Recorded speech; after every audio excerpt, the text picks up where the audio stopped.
गल विद्वानां ने भी सारिਆਂ ने कही कि माँ बोली वो बोली है ਜਿਹੜੀ ਕਿਸੇ भी इंसान ਦਾ पंघूड़े तो लैके अर्थी तक का साथ दिंदी है।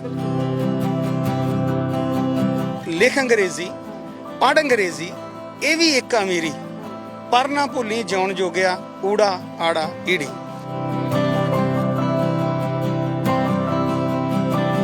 कि जे किसी ने कहता कि जा तैनू तेरी माँ बोली भुल जावे, वो हाथ जोड़ के खड़ा हो जाता है कि भाई साहब मैनू तुसीं ना ऊं गाल कढ़ लेंदे, थप्पड़ मार लेंदे, सज़ा दे देंदे, पर यह एडा वड्डा सराप मैनू ना दिओ। जे मैथों माँ बोली मेरी भुल गई, मैं तो सोचण जोगा नहीं कुछ रहूं कि वो किवें फटाफट वो माधुरी नां दी बच्ची जिहड़ी है वो पंजाबी नूं सिख भी लैंदी है। वो एक दर्शाउणा चाहुंदे ने कि उन्हां दी रिजक दी भाषा है, रोजी रोटी दी भाषा, तां उहनूं सिखणी जरूरी है। मैं कहना ये बहुत ही खुशी की गल है, धन भाग ने वो कि जेडे ये समझ के भी ये जरूरी है तो वो सीख गए। पर साडे वाले ये क्यों नहीं समझ सके कि ये रोज़गार की भाषा हो सकती है ते हैगी भी है, जे असीं बोलांगे तो बनूगी भी। क्योंकि एक जे मैं हासोहीणी गल कहां थोड़ी जी, तो अक्सर कहते हैं कि आलू ते पंजाबी हर देश विच पाए जाते हैं, है ना। तो आलू ते पंजाबी दे नाल नाल जे असीं गल करिए साडी पंजाबी बोली,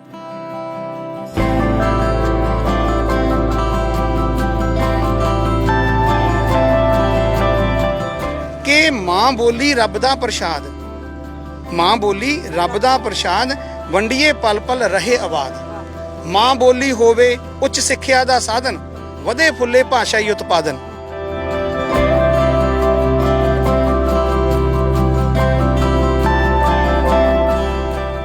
सत श्री अकाल सारिਆਂ ਨੂੰ, ਤੁਸੀਂ ਵੇਖ ਰਹੇ ਹੋ RPD 24 ਤੇ ਮੈਂ ਹਾਂ ਨੀਤੂ।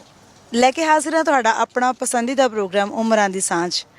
ਕਹਿੰਦੇ ਨੇ ਮਾਂ ਬੋਲੀ ਜੇ ਭੁੱਲ ਜਾਵੋਗੇ ਕੱਖਾਂ ਵਾਂਗੂ ਰੁਲ ਜਾਵੋਗੇ। ਸਾਡੇ ਸਮਾਜ ਵਿੱਚ ਕੁਝ ਇਹੋ ਜਿਹੀਆਂ ਹਸਤੀਆਂ ਨੇ, ਕੁਝ ਇਹੋ ਜਿਹੀਆਂ ਸ਼ਖਸੀਅਤਾਂ ਨੇ ਜਿਹੜੀਆਂ ਅੱਜ ਵੀ ਆਪਣੀ ਮਾਂ ਬੋਲੀ ਦੀ ਪਹਿਰਾ ਦਿੰਦੀਆਂ ਪਈਆਂ ਨੇ, ਔਰ ਉਸ ਇੱਕ ਇਹੋ ਜਿਹੀ ਸ਼ਖਸੀਅਤ ਨੂੰ ਮਿਲਣ ਦੇ ਵਾਸਤੇ ਆਏ ਹਾਂ ਅੱਜ ਅਸੀਂ ਮਾਲਵੇ ਦੇ ਸ਼ਹਿਰ ਮੰਡੀ ਅਹਿਮਦਗੜ੍ਹ ਦੇ ਵਿੱਚ, ਜਿਹੜੇ ਇੱਥੇ ਪੰਜਾਬੀ ਦੇ ਪਹਿਰੇਦਾਰ ਨੇ ਸੁਰੇਸ਼ ਕੁਮਾਰ ਜੈਨ ਜੀ। ਉਹਨਾਂ ਦੇ ਨਾਲ ਗੱਲਬਾਤ ਕਰਦੇ ਹਾਂ। ਪਿਛਲੇ 25 ਸਾਲਾਂ ਤੋਂ ਜਿਹੜੇ ਲਗਾਤਾਰ ਬੱਚਿਆਂ ਨੂੰ ਪੜ੍ਹਾ ਰਹੇ ਨੇ, ਬੱਚਿਆਂ ਦੇ ਨਾਲ ਨਾਲ ਉਹਨਾਂ ਅਧਿਆਪਕਾਂ ਨੂੰ ਵੀ ਪੜ੍ਹਾ ਰਹੇ ਨੇ ਜਿਹੜੇ ਅੱਗੇ ਬੱਚਿਆਂ ਨੂੰ ਪੜ੍ਹਾਉਂਦੇ ਨੇ, ਔਰ ਆਪਣੀ ਮਾਂ ਬੋਲੀ ਦੇ ਬਾਰੇ ਇੰਨੇ ਜ਼ਿਆਦਾ ਫਿਕਰਮੰਦ ਇਸ ਸ਼ਖਸੀਅਤ ਦੇ ਕੋਲ ਅੱਜ ਅਸੀਂ ਪਹੁੰਚੇ ਹਾਂ। ਸੋ ਕਰਾਂਗੇ ਇਹਨਾਂ ਦੇ ਨਾਲ ਮੁਲਾਕਾਤ, ਜਾਣਾਂਗੇ ਇਹਨਾਂ ਦੇ ਜ਼ਿੰਦਗੀ ਦੇ ਤਜਰਬੇ।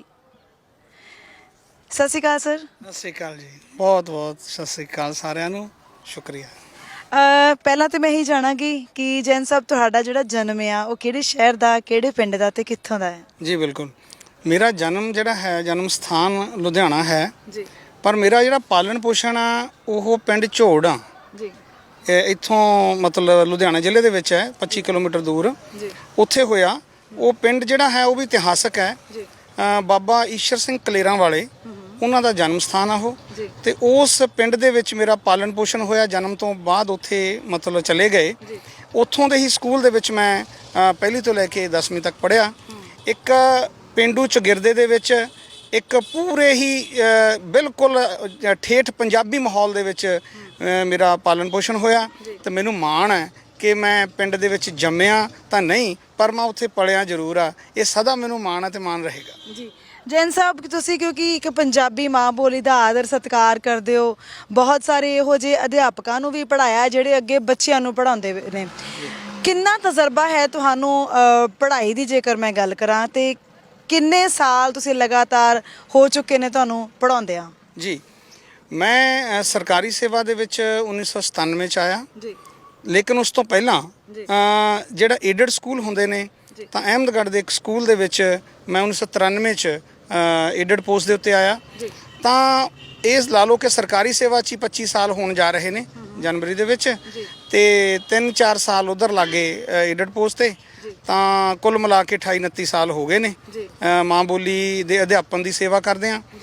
ਤਾਂ ਇਸ ਦੌਰਾਨ ਜਿੱਥੇ ਵਿਦਿਆਰਥੀਆਂ ਨੂੰ ਜਿੰਨਾ ਕੁ ਮੈਨੂੰ ਮਾਂ ਬੋਲੀ ਦਾ ਗਿਆਨ ਹੈ ਰੱਬ ਦੀ ਮਿਹਰ ਸਦਕਾ ਮਿਲਿਆ, ਉਸ ਤੋਂ ਬਿਨਾਂ ਅਧਿਆਪਕ ਜਿਹੜੇ ਨੇ ਉਹਨਾਂ ਨੂੰ ਵੀ ਇੱਕ ਤਰ੍ਹਾਂ ਨਾਲ ਰੂਬਰੂ ਹੋਣ ਦਾ ਮੌਕਾ ਮਿਲਿਆ। ਮੈਂ 1998 ਤੋਂ ਲੈ ਕੇ 2012-13 ਤੱਕ ਇੱਕ ਸਰੋਤ ਵਿਅਕਤੀ ਜਿਹਨੂੰ ਆਪਾਂ ਰਿਸੋਰਸ ਪਰਸਨ ਕਹਿ ਦਿੰਦੇ ਆ ਉਹ ਰਿਹਾ। ਤੇ ਜਿਹੜੇ ਅਧਿਆਪਕ ਸੇਵਾ 'ਚ ਨਵੇਂ ਆਉਂਦੇ ਸੀ ਤਾਂ ਉਹਨਾਂ ਨਾਲ ਰੂਬਰੂ ਹੋ ਕੇ ਇੱਕ ਵਿਚਾਰ ਗੋਸ਼ਟੀ ਦੇ ਰੂਪ ਵਿੱਚ, ਸੈਮੀਨਾਰ ਦੇ ਰੂਪ ਵਿੱਚ ਉਹਨਾਂ ਨਾਲ ਮਾਂ ਬੋਲੀਆਂ ਦੀਆਂ ਸਾਂਝਾਂ ਪਾਈਆਂ ਕਿ ਮਾਂ ਬੋਲੀ ਕਿੰਨੀ ਮਹੱਤਵਪੂਰਨ ਹੈ ਤੇ ਇਹਨੂੰ ਅੱਗੇ ਬੱਚਿਆਂ ਤੱਕ ਆਪਾਂ ਕਿਵੇਂ ਲੈ ਕੇ ਜਾਣਾ। ਇਸ ਦੌਰਾਨ ਜੇ ਗੱਲ ਕਰੀਏ ਅਸੀਂ ਤਾਂ ਤੁਹਾਨੂੰ ਕਿਸੇ ਤਰ੍ਹਾਂ ਦਾ ਕੋਈ ਅਵਾਰਡ, ਕੋਈ ਮਾਨ ਸਨਮਾਨ ਮਿਲਿਆ? ਹਾਂਜੀ, ਇਸ ਅਧਿਆਪਨ ਦੇ ਪਵਿੱਤਰ ਕਾਰਜ ਦੇ ਦੌਰਾਨ 2008 ਦੇ ਵਿੱਚ ਜਦੋਂ ਮੈਨੂੰ ਆਪਣਾ ਪੰਜਾਬ ਸਕੂਲ ਸਿੱਖਿਆ ਬੋਰਡ ਦੀ ਜਿਹੜੀ ਇੱਕ ਸਿਲੇਬਸ ਕਮੇਟੀ ਹੈ, ਪੰਜਾਬੀ ਦੂਜੀ ਭਾਸ਼ਾ ਦੀ ਸਿਲੇਬਸ ਕਮੇਟੀ ਸੀ, ਉਹ ਪਾਠਕ੍ਰਮ ਦੀ ਕਮੇਟੀ ਵਿੱਚ ਮੈਂ ਸੀਗਾ ਪੰਜਾਬ ਪੱਧਰੀ। ਅਸੀਂ 8 ਲੋਕ ਸੀਗੇ ਤੇ ਉਸ ਤੋਂ ਬਾਅਦ ਇੱਕ ਜਿਹਨੂੰ ਆਪਾਂ ਮੋਡਿਊਲ ਕਹਿ ਦਿੰਦੇ ਆ, ਸਿਖਲਾਈ ਪੁਸਤਕ ਕਹਿ ਦਿੰਦੇ ਆ, ਉਹ ਅਧਿਆਪਕਾਂ ਲਈ ਲਿਖਣ ਦਾ ਜਦੋਂ ਸਬੱਬ ਆਇਆ ਤਾਂ 2008 ਦੇ ਵਿੱਚ ਉਹ ਪੰਜਾਬ ਪੱਧਰੀ ਜਿਹੜੀ ਟੀਮ ਸੀਗੀ, ਜਿਹੜਾ ਸਮੂਹ ਸੀਗਾ ਉੱਥੋਂ ਦਾ, ਉਹਦੇ ਵਿੱਚੋਂ ਮੈਂ ਇੱਕ ਸੀਗਾ। ਤੇ 2008 ਦੇ ਵਿੱਚ ਜਿਹੜਾ ਉਹ ਸਿਖਲਾਈ ਪੁਸਤਕ ਛਪੀ, ਉਹਦੇ ਵਿੱਚ ਮੇਰੇ ਵੱਲੋਂ ਵੀ ਜਿਹੜਾ ਲਿਖਣ ਦਾ ਯੋਗਦਾਨ ਪਾਇਆ ਗਿਆ, ਖਾਸ ਤੌਰ ਤੇ ਵਿਆਕਰਨ ਦੇ ਖੇਤਰ ਦੇ ਵਿੱਚ ਜਾਂ ਭਾਸ਼ਾ ਵਿਗਿਆਨ ਦੇ ਖੇਤਰ 'ਚ। ਸੋ ਗੱਲ ਕਰਦੇ ਹਾਂ ਅਸੀਂ ਹੁਣ ਪੰਜਾਬੀ ਬੋਲੀ ਦੀ, ਕਿਉਂਕਿ ਸਾਡੀ ਜਿਹੜੀ ਪੰਜਾਬੀ ਬੋਲੀ ਹੈ ਨਾ ਬੜੀ ਅਮੀਰ, ਸਾਡਾ ਪਹਿਲਾਂ ਤਾਂ ਸੱਭਿਆਚਾਰ ਹੀ ਬੜਾ ਅਮੀਰ ਆ। ਪੰਜਾਬੀ ਸੱਭਿਆਚਾਰ ਦੀ ਜਦੋਂ ਅਸੀਂ ਗੱਲ ਕਰਦੇ ਹਾਂ, ਔਰ ਸਾਡੀ ਜਿਹੜੀ ਪੰਜਾਬੀ ਬੋਲੀ ਹੈ ਲਗਭਗ ਕਹਿ ਸਕਦੇ ਹਾਂ ਕਿ ਸਾਰੇ ਦੁਨੀਆ ਦੇ ਜਿੰਨੇ ਦੇਸ਼ ਆ ਉਹਨਾਂ ਵਿੱਚ ਬੋਲੀ ਜਾਂਦੀ ਹੈ। ਕਿਉਂਕਿ ਇੱਕ ਜੇ ਮੈਂ ਹਾਸੋਹੀਣੀ ਗੱਲ ਕਹਾਂ ਥੋੜੀ ਜਿਹੀ, ਤੇ ਅਕਸਰ ਕਹਿੰਦੇ ਨੇ ਕਿ ਆਲੂ ਤੇ ਪੰਜਾਬੀ ਹਰ ਦੇਸ਼ ਵਿੱਚ ਪਾਏ ਜਾਂਦੇ ਆ, ਹੈਨਾ। ਤਾਂ ਆਲੂ ਤੇ ਪੰਜਾਬੀ ਦੇ ਨਾਲ ਨਾਲ ਜੇ ਅਸੀਂ ਗੱਲ ਕਰੀਏ ਸਾਡੀ ਪੰਜਾਬੀ ਬੋਲੀ ਜਿਹੜੀ ਹੁਣ ਇੱਕ ਸੀਰੀਅਸ ਮੁੱਦੇ ਤੇ ਜੇ ਮੈਂ ਆਵਾਂ, ਸਾਡੀ ਪੰਜਾਬੀ ਬੋਲੀ ਜਿਹੜੀ ਹੈ ਇਸ ਵੇਲੇ ਪੰਜਾਬ ਦੇ ਵਿੱਚ, ਸਾਡੇ ਭਾਰਤ ਦੇ ਵਿੱਚ ਕਿਸ ਮੁਕਾਮ ਤੇ, ਕਿਸ ਜਗ੍ਹਾ ਤੇ ਖੜੀ ਹੈ? ਜੀ, ਬਹੁਤ ਹੀ ਅਹਿਮ ਪ੍ਰਸ਼ਨ ਤੁਸੀਂ ਪੁੱਛਿਆ। ਇਹ ਉਹ ਮੁੱਦਾ ਹੈ, ਉਹ ਵਿਸ਼ਾ ਹੈ ਜਿਹੜਾ ਅੱਜ ਜੇ ਨਾ ਛੋਇਆ ਗਿਆ ਤਾਂ ਪਤਾ ਨਹੀਂ ਕਿੰਨਾ ਨੁਕਸਾਨ ਆਉਣ ਵਾਲੇ ਸਮੇਂ 'ਚ ਹੋ ਜਾਏਗਾ। ਮਾਂ ਬੋਲੀ ਜਿਹੜੀ ਹੈ, ਉਹਦਾ ਜਿਹੜਾ ਸ਼ਬਦ ਨੇ ਉਹਦੇ ਮਾਂ ਤੇ ਬੋਲੀ, ਉਹ ਆਪਣੇ ਆਪ 'ਚ ਹੀ ਇਹ ਗੱਲ ਨੂੰ ਮਤਲਬ ਸਿੱਧ ਕਰਦੇ ਨੇ ਕਿ ਇਹਦੀ ਅਹਿਮੀਅਤ ਕਿੰਨੀ ਆ। ਮਾਂ ਬੋਲੀ ਯਾਨੀ ਜਨਮਦਾਤੀ ਮਾਂ ਦੀ ਜੋ ਬੋਲੀ। ਇੱਥੇ ਮੈਂ ਇੱਕ ਗੱਲ ਹੋਰ ਨਾਲ ਜੋੜਾਂਗਾ ਕਿ ਮਾਂ ਜਿਹੜੀ ਹੈ ਉਹ ਕੱਲੀ ਜਨਮਦਾਤੀ ਮਾਂ ਨਹੀਂ ਹੈ। ਬੋਲੀ ਦੇ ਸੰਬੰਧ ਦੇ ਵਿੱਚ ਜਿਹੜਾ ਸਾਡਾ ਕੁੱਲ ਚੁਗਿਰਦਾ ਹੁੰਦਾ ਹੈ, ਕੁੱਲ ਆਲਾ ਦੁਆਲਾ ਹੈ, ਗੁਆਂਢੀ ਨੇ ਸਾਡੇ, ਉਹ ਵੀ ਮਾਂ ਦਾ ਜਿਹੜਾ ਹੈਗਾ ਕਿਰਦਾਰ ਅਦਾ ਕਰਦੇ ਨੇ। ਅੱਜ ਜੋ ਸਥਿਤੀ ਪੰਜਾਬੀ ਮਾਂ ਬੋਲੀ ਦੀ ਹੈ ਉਹ ਬਹੁਤ ਹੀ ਵਿਚਾਰਨਯੋਗ ਹੈ, ਮੈਂ ਕਹਾਂਗਾ ਤਰਸਯੋਗ ਹੈ। ਉਸ ਮਾਂ ਭੂਮੀ ਦੇ ਉੱਤੇ ਮਾਂ ਬੋਲੀ ਪਛੜ ਰਹੀ ਹੈ ਜਿਸ ਦੇ ਵਿੱਚੋਂ ਇਹ ਜਨਮੀ, ਵਿਗਸੀ ਤੇ ਉਪਜੀ ਤੇ ਅੱਗੇ ਇਹ ਵਧੀ। ਪਰ ਅੱਜ ਇਸ ਦੀ ਸਥਿਤੀ ਜਿਹੜੀ ਹੈ ਉਹ ਬਹੁਤ ਅਲੱਗ ਹੈ। ਇੱਕ ਗੱਲ ਵਿਦਵਾਨਾਂ ਨੇ ਵੀ ਸਾਰਿਆਂ ਨੇ ਕਹੀ ਕਿ ਮਾਂ ਬੋਲੀ ਉਹ ਬੋਲੀ ਹੈ ਜਿਹੜੀ ਕਿਸੇ ਵੀ ਇਨਸਾਨ ਦਾ ਪੰਘੂੜੇ ਤੋਂ ਲੈ ਕੇ ਅਰਥੀ ਤੱਕ ਦਾ ਸਾਥ ਦਿੰਦੀ ਹੈ। ਯਾਨੀ ਕਿ ਜਨਮ ਤੋਂ ਪਹਿਲਾਂ ਤੋਂ ਲੈ ਕੇ, ਪੰਘੂੜਾ ਤਾਂ ਜਨਮ ਤੋਂ ਬਾਅਦ ਮਿਲਦਾ ਹੈ। ਮੈਂ ਹੋਰ ਇਸ ਵਿੱਚ ਸੋਧ ਕਰਦੇ ਹਾਂ ਕਿ ਜਦੋਂ ਮਾਂ ਦੀ ਕੁੱਖ ਦੇ ਵਿੱਚ ਇੱਕ ਭਰੂਣ ਦੇ ਰੂਪ 'ਚ ਬੰਦਾ ਆ ਜਾਂਦਾ ਹੈ ਤਾਂ ਮਾਂ ਜੋ ਬੋਲਦੀ ਹੈ ਉਹੀ ਬੱਚਾ ਸੁਣਦਾ ਹੈ। ਤਾਂ ਸਾਂਝ ਮਾਂ ਬੋਲੀ ਨਾਲ ਜਨਮ ਤੋਂ ਪਹਿਲਾਂ ਦੀ ਹੋ ਗਈ ਤੇ ਨਿਭਦੀ ਹੈ ਇਹ ਆਖਰੀ ਸਾਹਾਂ ਤੱਕ। ਪਰ ਹੁਣ ਕੀ ਹੋ ਰਿਹਾ ਹੈ, ਇਹ ਜੋ ਤੱਥ ਸੀਗਾ ਉਹ ਅਫਸੋਸ ਹੈ ਕਿ ਉਹ ਐਂ ਲੱਗਦਾ ਜਿਵੇਂ ਉਲਟ ਰਿਹਾ ਹੈ। ਪੰਜਾਬ ਉਹ ਧਰਤੀ ਜਿੱਥੇ ਇਹ ਬੋਲੀ ਨੇ ਸਾਰਾ ਕੁਝ ਆਪਣਾ ਸਿੱਧ ਕੀਤਾ, ਅੱਜ ਪਤਾ ਨਹੀਂ ਕਿਉਂ ਜਾਂ ਇਹ ਕਿਹੋ ਜਿਹੀ ਹਵਾ ਚੱਲੀ ਹੈ ਕਿ ਸਾਡੇ ਪੰਜਾਬ ਦੇ ਵਿੱਚ ਮਾਂ ਬੋਲੀ ਪੰਜਾਬੀ ਨੂੰ ਬੋਲਣ, ਸੁਣਨ ਜਾਂ ਇਸ ਨੂੰ ਗੱਲਬਾਤ ਕਰਨ ਦਾ ਜਿਹੜਾ ਆਧਾਰ ਹੈ ਉਹ ਬਣਾਉਣ ਤੋਂ ਇੱਕ ਇਨਕਾਰ ਜਿਹਾ ਲੱਗ ਰਿਹਾ ਹੈ। ਉਹਦਾ ਕਾਰਨ ਇੱਕ ਸਪਸ਼ਟ ਆਉਂਦਾ ਹੈ ਕਿ ਅਸੀਂ ਜੀ ਮਾਡਰਨ ਹੋ ਗਏ ਹਾਂ। ਬਈ ਮਾਡਰਨ ਹੋਣ ਦਾ ਅਰਥ ਇਹ ਨਹੀਂ ਹੁੰਦਾ ਕਿ ਤੁਸੀਂ ਇੱਕ ਬੋਲੀ ਨੂੰ ਭੁੱਲ ਜਾਓ ਤੇ ਦੂਜੀ ਨੂੰ ਸਿੱਖੋ।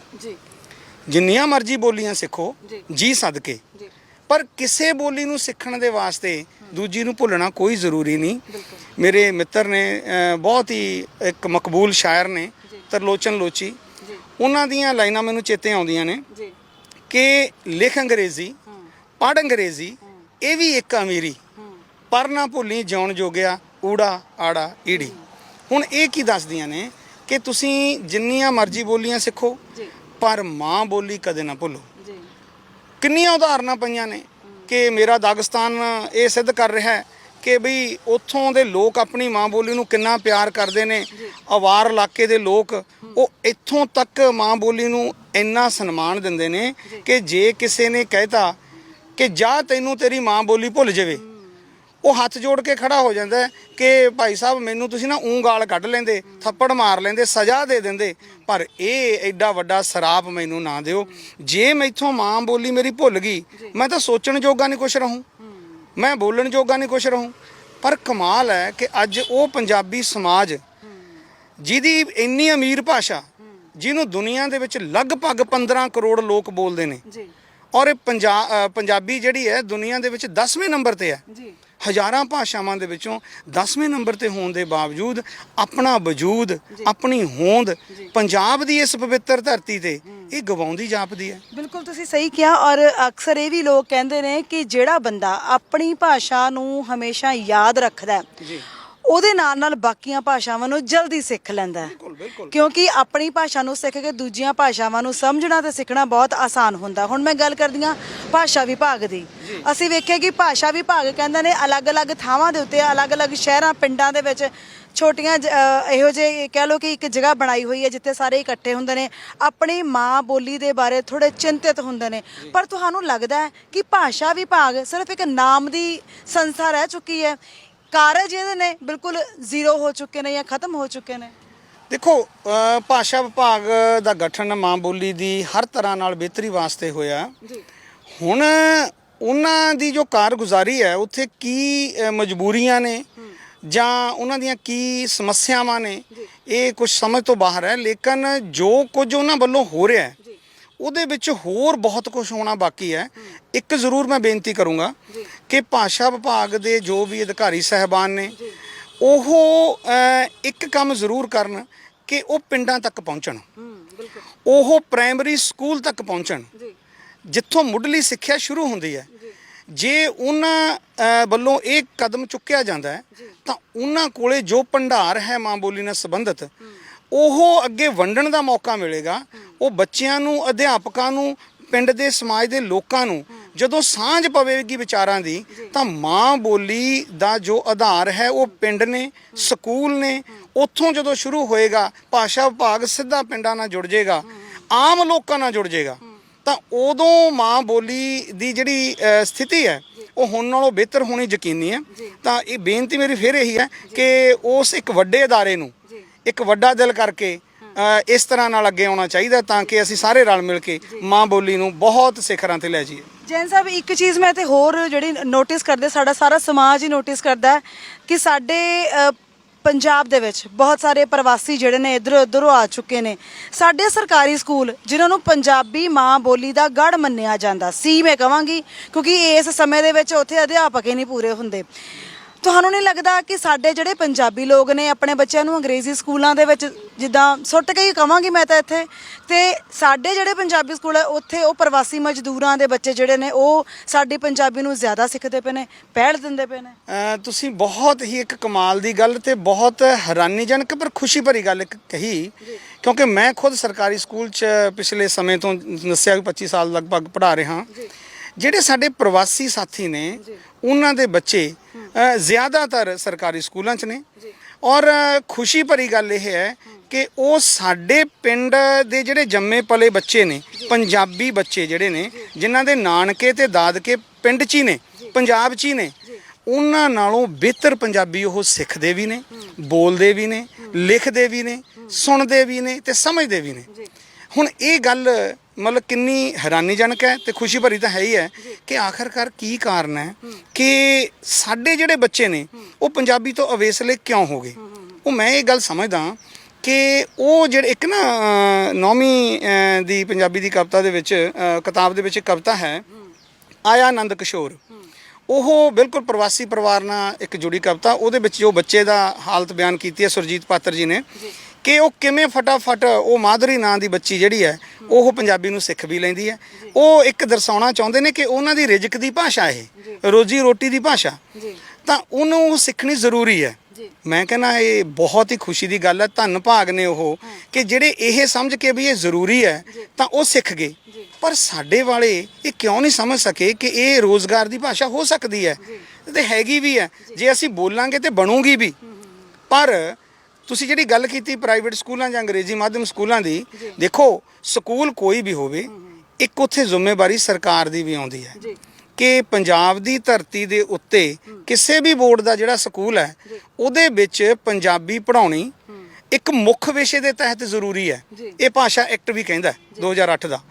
ਪਰ ਮੇਰਾ ਖਿਆਲ ਹੈ ਕਿ ਉਹ ਜਿਸ ਤਰ੍ਹਾਂ ਨਾਲ ਲਾਗੂ ਹੋਣਾ ਚਾਹੀਦਾ ਉਹ ਲਾਗੂ ਹੁੰਦਾ ਨਹੀਂ, ਹੋਇਆ ਨਹੀਂ। ਇਸ ਕਰਕੇ ਸਾਨੂੰ ਵਾਰ-ਵਾਰ ਇਹ ਪੰਜਾਬੀ ਮਾਂ ਬੋਲੀ ਨੂੰ ਬਣਦਾ ਸਤਿਕਾਰ ਦਿਓ, ਬਣਦਾ ਇਸ ਨੂੰ ਦਰਜਾ ਦਿਓ, ਇਹ ਆਵਾਜ਼ ਉਠਾਉਣ ਦੀ ਲੋੜ ਹੀ ਨਹੀਂ। ਜੇ ਪੰਜਾਬ ਦੇ ਵਿੱਚ ਮਾਂ ਬੋਲੀ ਪੰਜਾਬੀ ਨੂੰ ਬਣਦਾ ਸਤਿਕਾਰ ਜਾਂ ਬਣਦਾ ਦਰਜਾ ਦੇਣ ਦੀ ਗੱਲ ਉੱਠੂਗੀ, ਉੱਥੋਂ ਸਿੱਧ ਹੁੰਦਾ ਹੈ ਕਿ ਉਹ ਦਰਜਾ ਪ੍ਰਾਪਤ ਨਹੀਂ ਹੈ।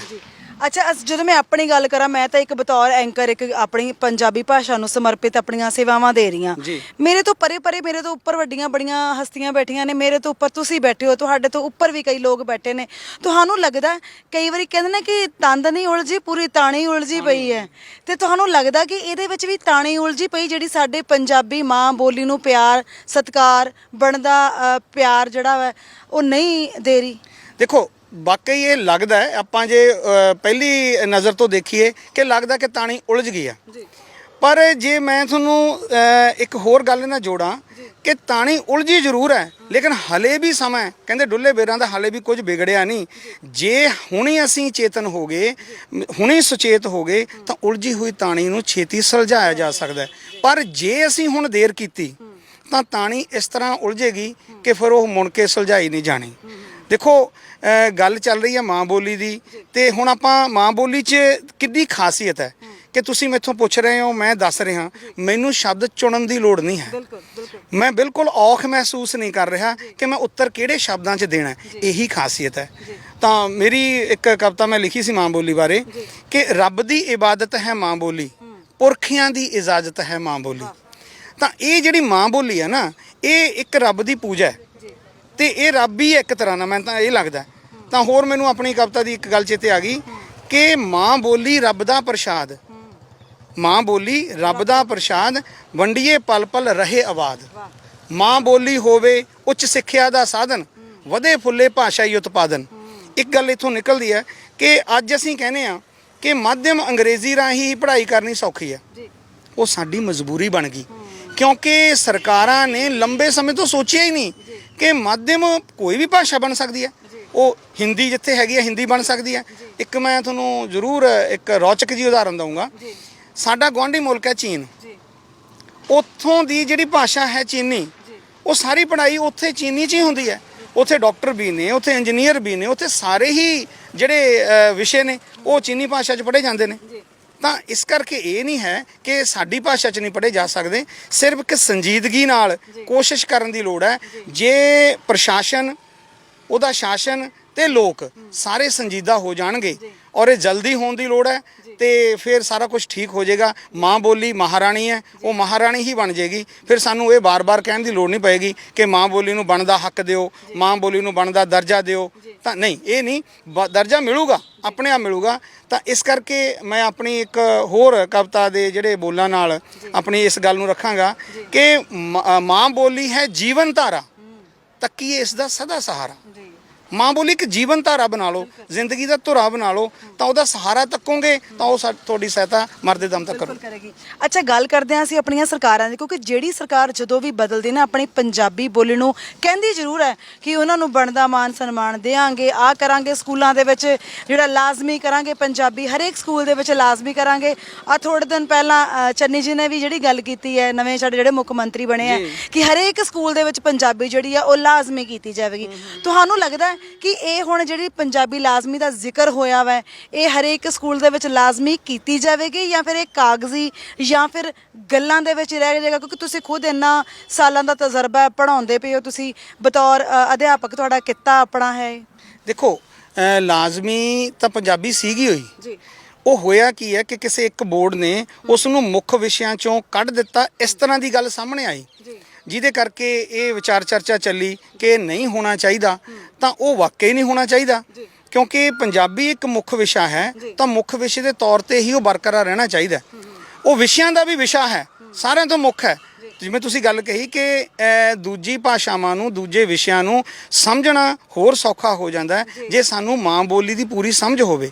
ਬਿਲਕੁਲ ਸਹੀ ਹੈ ਗੱਲ। ਮੈਂ ਤੁਹਾਨੂੰ ਇੱਕ ਉਦਾਹਰਨ ਦਿੰਦਾ ਕਿ ਜਦੋਂ ਮੈਂ ਜਮਾਤ ਦੇ ਵਿੱਚ ਪੜ੍ਹਾਉਣਾ ਤਾਂ ਮੈਂ ਕਹਿੰਦਾ ਵੀ ਬੇਟਾ ਸੰਬੰਧਕ ਬਾਰੇ ਤੁਸੀਂ ਜਾਣਦੇ ਹੋ, ਤਾਂ ਉਹ ਕਹਿੰਦੇ ਵੀ ਦੱਸੋ ਜੀ ਤੁਸੀਂ। ਦੇਖੋ ਕਿੱਦੋਂ ਇਹ ਗੱਲ ਕਿੱਧਰ ਨੂੰ ਜਾਂਦੀ ਹੈ ਕਿ ਪ੍ਰੈਪੋਜੀਸ਼ਨ ਦਾ ਤਾਂ ਉਹਨਾਂ ਨੂੰ ਪਤਾ ਹੈ ਪਰ ਸੰਬੰਧਕ ਦਾ ਨਹੀਂ ਪਤਾ। ਜਦੋਂ ਉਹਨਾਂ ਨੂੰ ਇਹ ਦੱਸੀਦਾ ਕਿ ਪ੍ਰੈਪੋਜੀਸ਼ਨ ਹੀ ਸੰਬੰਧਕ ਹੈ, ਉਹ ਕਹਿੰਦੇ ਜੀ ਫਿਰ ਤਾਂ ਬਹੁਤ ਸੌਖਾ ਹੋ ਗਿਆ ਇਹ। ਦਾ, ਦੇ, ਦੀ, ਨਾਲ, ਨੂੰ, ਵਿੱਚ, ਇਹ ਸਾਰੇ ਜੇ ਸੰਬੰਧਕ ਨੇ ਤਾਂ ਸਾਨੂੰ ਤਾਂ ਪ੍ਰੈਪੋਜੀਸ਼ਨ ਆਪੇ ਹੀ ਸਮਝ ਲੱਗ ਗਈ। ਉੱਥੇ ਗੱਲ ਆ ਗਈ ਕਿ ਜਦੋਂ ਹੀ ਮਾਂ ਬੋਲੀ 'ਚ ਦੱਸਿਆ ਕਿ ਜਿਹੜੀ ਕੰਜੰਕਸ਼ਨ ਹੈ ਉਹ ਯੋਜਕ ਹੁੰਦਾ ਤਾਂ ਉਹ ਮਿੰਟ 'ਚ ਸਮਝ ਜਾਂਦੇ ਨੇ। ਕਿਉਂ? ਉਹਨਾਂ ਨੂੰ ਸਮਝਣਾ ਸੌਖਾ ਲੱਗਦਾ, ਫਿਰ ਉਹਨਾਂ ਦੀ ਅੰਗਰੇਜ਼ੀ ਵੀ ਸੁਧਰਦੀ ਹੈ। ਜੀ ਬਿਲਕੁਲ। ਸੋ ਅਸੀਂ ਇੱਥੇ ਆਪਣੇ ਦਰਸ਼ਕਾਂ ਨੂੰ ਦੱਸ ਦਈਏ ਕਿ ਜੈਨ ਸਾਹਿਬ ਸਿਰਫ ਅਧਿਆਪਕ ਹੀ ਨੇ, ਅਧਿਆਪਕ ਦੇ ਨਾਲ ਨਾਲ ਇਹ ਇੱਕ ਬਹੁਤ ਵਧੀਆ ਬਹੁਤ ਵੱਡੇ ਲਿਖਾਰੀ ਵੀ ਨੇ।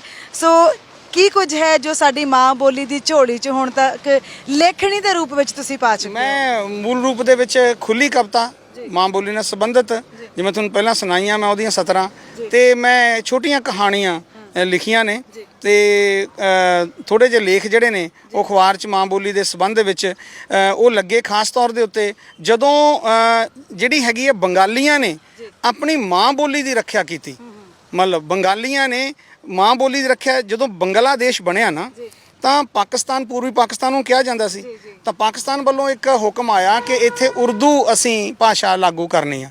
ਤਾਂ ਉੱਥੋਂ ਦਾ ਸਮਾਜ ਦਾ ਕਿਹੜਾ ਵਰਗ ਨਹੀਂ ਸੀ ਜਿਹੜਾ ਇਸ ਫੈਸਲੇ ਦੇ ਖਿਲਾਫ ਉੱਠ ਖੜਾ ਹੋਇਆ ਕਿ ਅਸੀਂ ਆਪਣੀ ਮਾਂ ਬੋਲੀ ਬੰਗਾਲੀ ਨੂੰ ਕਿਉਂ ਭੁੱਲੀਏ। ਚਾਹੇ ਉਹ ਦੁਕਾਨਦਾਰ ਸੀ, ਚਾਹੇ ਉਹ ਅਧਿਆਪਕ ਵਰਗ ਸੀ, ਚਾਹੇ ਉਹ ਬੱਚੇ ਸੀ, ਠੀਕ ਹੈ ਨਾ, ਤਾਂ ਸਾਰੇ ਉੱਠ ਖੜੇ ਹੋਏ। ਉਹਦੇ ਬਾਰੇ ਮਤਲਬ ਇੱਕ ਲੇਖ ਜਿਹੜਾ ਸੀਗਾ ਮੈਂ ਉਹ ਲਿਖਿਆ ਸੀ ਕਿ ਆਓ ਇਸ ਮਾਂ ਬੋਲੀ ਦੇ ਦਰਦ ਨੂੰ ਬੰਗਾਲੀਆਂ ਵਾਂਗ ਪਛਾਣੀਏ, ਠੀਕ ਹੈ ਨਾ, ਤਾਂ ਕਿ ਅਸੀਂ ਵੀ ਮਤਲਬ ਆਪਣੀ ਮਾਂ ਬੋਲੀ ਪੰਜਾਬੀ ਦੀ ਉਸ ਤਰ੍ਹਾਂ ਹੀ ਸ਼ਾਨੋ ਸ਼ੌਕਤ ਬਰਕਰਾਰ ਰੱਖ ਸਕੀਏ ਜਿਵੇਂ ਉਹਨਾਂ ਨੇ ਸ਼ਹੀਦੀਆਂ ਦੇ ਕੇ ਮਤਲਬ ਮਾਂ ਬੋਲੀ ਬੰਗਾਲੀ ਦੀ ਰੱਖੀ। ਸੋ ਜੈਨ ਸਾਹਿਬ, ਜਾਂਦੇ ਜਾਂਦੇ ਸਾਡੇ ਖਾਸ ਤੌਰ ਤੇ ਪੰਜਾਬੀਆਂ ਨੂੰ, ਕਿਉਂਕਿ ਸਾਡੇ ਜਿਹੜੇ ਉਹ ਪੰਜਾਬੀ ਜਿਹੜੇ ਵਿਦੇਸ਼ਾਂ ਦੇ ਵਿੱਚ ਵੀ ਵਸੇ ਹੈ, ਮੈਨੂੰ ਲੱਗਦਾ ਹੈ ਕਿ ਉਹ ਸਾਡੇ ਨਾਲੋਂ ਜ਼ਿਆਦਾ ਚਿੰਤਿਤ ਨੇ ਇਸ ਵਿਸ਼ੇ ਨੂੰ ਲੈ ਕੇ। ਦੇਖੋ ਇਹ ਗੱਲ ਤੁਹਾਡੀ ਬਿਲਕੁਲ ਸਹੀ ਆ। ਕਹਿੰਦੇ ਹੁੰਦੇ ਆ ਘਰ ਦਾ ਜੋਗੀ ਜੋਗੜਾ, ਬਾਹਰਲਾ ਜੋਗੀ ਸਿੱਧ। ਤਾਂ ਇਹਦੇ ਨਾਲ ਹੀ ਜੋ ਵਿਦੇਸ਼ 'ਚ ਰਹਿੰਦੇ ਸਾਡੇ ਪੰਜਾਬੀ ਵੀਰ ਨੇ, ਭੈਣ ਭਰਾ ਨੇ, ਉਹ ਵਾਕਿਆ ਹੀ ਚਿੰਤਤ ਨੇ। ਉਹ ਵਾਕਿਆ ਹੀ ਪੰਜਾਬੀ ਨਾਲ ਸਾਡੇ ਨਾਲੋਂ ਰੂਹਾਨੀ ਤੌਰ ਤੇ ਮਾਨਸਿਕ ਤੌਰ ਦੇ ਉੱਤੇ ਜ਼ਿਆਦਾ ਜੁੜੇ ਨੇ। ਮੈਂ 2019 ਚ ਗਿਆ ਸੀ ਕੈਨੇਡਾ, ਤਾਂ ਉੱਥੇ ਮੈਂ ਜਾ ਕੇ ਦੇਖਿਆ ਕਿ ਉੱਥੋਂ ਜਦੋਂ ਮਿਲਿਆ ਮੈਂ ਲੋਕਾਂ ਨੂੰ, ਤਾਂ ਚਾਹੇ ਗੁਰਦੁਆਰਾ ਸਾਹਿਬ ਦੇ ਵਿੱਚ ਜਾਣ ਦਾ ਮੌਕਾ ਮਿਲਿਆ ਜਾਂ ਕਿਸੇ ਵੀ ਹੋਰ ਪੰਜਾਬੀ ਸਮੂਹ ਨਾਲ ਮੁਲਾਕਾਤ ਕਰਨ ਦਾ ਮੌਕਾ ਮਿਲਿਆ, ਤਾਂ ਉਹਨਾਂ ਦੇ ਅੰਦਰ ਪੰਜਾਬੀਅਤ, ਮਾਂ ਬੋਲੀ ਪ੍ਰਤੀ ਪਿਆਰ ਇੰਨਾ ਭਰਿਆ ਹੋਇਆ ਹੈ, ਸਕਾਂ ਦੀ ਉਹ ਗਿਲਾ ਕਰਦੇ ਨੇ। ਜੋ ਮੈਂ ਤੁਹਾਨੂੰ ਹੁਣੇ ਪਹਿਲਾਂ ਗੱਲ ਕਹੀ, ਉਹਨਾਂ ਨੂੰ ਵੀ ਮਹਿਸੂਸ ਹੋ ਰਿਹਾ ਕਿ ਕੀ ਇਹੋ ਜਿਹੀ ਗੱਲ ਹੋ ਗਈ, ਕੀ ਇਹੋ ਜਿਹੀ ਇੱਕ ਤੱਤੀ ਵਾਹ ਵਗ ਗਈ ਕਿ ਪੰਜਾਬ ਦੀ ਧਰਤੀ ਤੋਂ ਪੰਜਾਬੀ ਜਿਹੜੀ ਹੈ ਉਹ ਖਤਰੇ ਵਿੱਚ ਪੈਂਦੀ ਮਹਿਸੂਸ ਹੁੰਦੀ ਹੈ। ਤਾਂ ਉਹਨਾਂ ਨੇ ਕਿਹਾ ਵੀ ਤੁਸੀਂ ਗੱਲ ਸਹੀ ਕਹਿ ਰਹੇ ਹੋ, ਪਰ ਇਹ ਰਲ ਮਿਲ ਕੇ ਹੰਬਲਾ ਮਾਰਨਾ ਪੈਣਾ। ਤੁਸੀਂ ਇਧਰੋਂ ਕੋਸ਼ਿਸ਼ ਕਰੋ, ਮਤਲਬ ਸਕਾਂ ਦੀ ਇੱਕ ਤਰ੍ਹਾਂ ਨਾਲ ਚੋਭ ਲਾਓ ਕਿ ਵੀ ਅਸੀਂ ਇੱਥੇ ਬੈਠੇ ਚਿੰਤਤ ਹਾਂ, ਤੁਸੀਂ ਉੱਥੇ ਬੈਠੇ ਹੋ, ਉਸ ਧਰਤੀ ਤੇ ਬੈਠੇ ਹੋ ਜਿੱਥੋਂ ਪੰਜਾਬੀ ਨੇ ਸਾਰਾ ਕੁਝ ਕੀਤਾ। ਤਾਂ ਮਤਲਬ ਕਿਰਪਾ ਕਰਕੇ ਤੁਸੀਂ ਪੰਜਾਬੀ ਨੂੰ ਇਸ ਤਰ੍ਹਾਂ ਦੀ ਹਾਲਤ ਵਿੱਚ ਨਾ ਜਾਣ ਦਿਓ। ਉਹ ਵਾਕਈ ਚਿੰਤਤ ਨੇ, ਔਰ ਉਹਨਾਂ ਦਾ ਚਿੰਤਤ ਹੋਣਾ ਸਾਡੇ ਲਈ ਇੱਕ ਤਰ੍ਹਾਂ ਨਾਲ ਇਹ ਇਸ਼ਾਰਾ ਹੈ ਕਿ ਅਸੀਂ ਉਸ ਤੋਂ ਵੀ ਜ਼ਿਆਦਾ ਚਿੰਤਤ ਹੋਈਏ ਮਾਨ ਸਨਮਾਨ ਬਹਾਲ ਕਰਨ ਲਈ। ਤਾਂ ਸੋ ਬਹੁਤ ਚੰਗਾ ਲੱਗਾ ਜੈਨ ਸਾਹਿਬ ਤੁਹਾਡੇ ਨਾਲ ਗੱਲਬਾਤ ਕਰਕੇ, ਖਾਸ ਤੌਰ ਤੇ ਸਾਡੀ ਪੰਜਾਬੀ ਮਾਂ ਬੋਲੀ ਦੀ ਜਿਹੜੀ ਤੁਸੀਂ ਸੇਵਾ ਕਰ ਰਹੇ ਹੋ, ਸਾਡੇ ਇਸ ਨੂੰ ਬਚਾਉਣ ਦੇ ਵਾਸਤੇ, ਇਹਨੂੰ ਸਾਂਭਣ ਦੇ ਵਾਸਤੇ, ਕਿਉਂਕਿ ਸਾਡੇ ਵਿਰਸੇ ਵਿਰਾਸਤ ਦੇ ਨਾਲ, ਸਾਡੇ ਸੱਭਿਆਚਾਰ ਦੇ ਨਾਲ ਜੁੜੀ ਹੋਈ ਹੈ ਸਾਡੀ ਮਾਂ ਬੋਲੀ। ਕਿਉਂਕਿ ਜੇ ਬੋਲੀ ਨਾ ਰਹੀ ਤਾਂ ਪੰਜਾਬੀ ਵੀ ਨਹੀਂ ਰਹਿਣੇ। ਸੇ ਇਸ ਲਈ ਚੰਗਾ ਹੈ ਕਿ ਅਸੀਂ ਆਪਣੀ ਮਾਂ ਬੋਲੀ ਦੇ ਨਾਲ ਹਮੇਸ਼ਾ ਜੁੜੇ ਰਹੀਏ, ਤਾਂ ਕਿ ਸਾਡਾ ਵਿਰਸਾ, ਵਿਰਾਸਤ ਤੇ ਸਾਡਾ ਸੱਭਿਆਚਾਰ ਹਮੇਸ਼ਾ ਜਿਉਂਦਾ ਰਹੇ। ਸੋ ਪੰਜਾਬੀ ਵੀ ਵਸਦੇ ਰਹਿਣ ਤੇ ਪੰਜਾਬੀ ਬੋਲੀ ਵੀ ਵਸਦੀ ਰਹੇ। ਸੋ ਅੱਜ ਦਾ ਇਹ ਪ੍ਰੋਗਰਾਮ ਉਮਰਾਂ ਦੀ ਸਾਂਝ ਇੱਥੇ ਹੀ ਖਤਮ ਹੁੰਦਾ। ਬਹੁਤ ਬਹੁਤ ਸ਼ੁਕਰੀਆ ਤੁਹਾਡਾ, ਵੀ ਸ਼ੁਕਰੀਆ ਜੈਨ ਸਾਹਿਬ। ਸਤਿ ਸ਼੍ਰੀ ਅਕਾਲ ਜੀ, ਬਹੁਤ ਬਹੁਤ ਧੰਨਵਾਦ ਤੁਹਾਡਾ।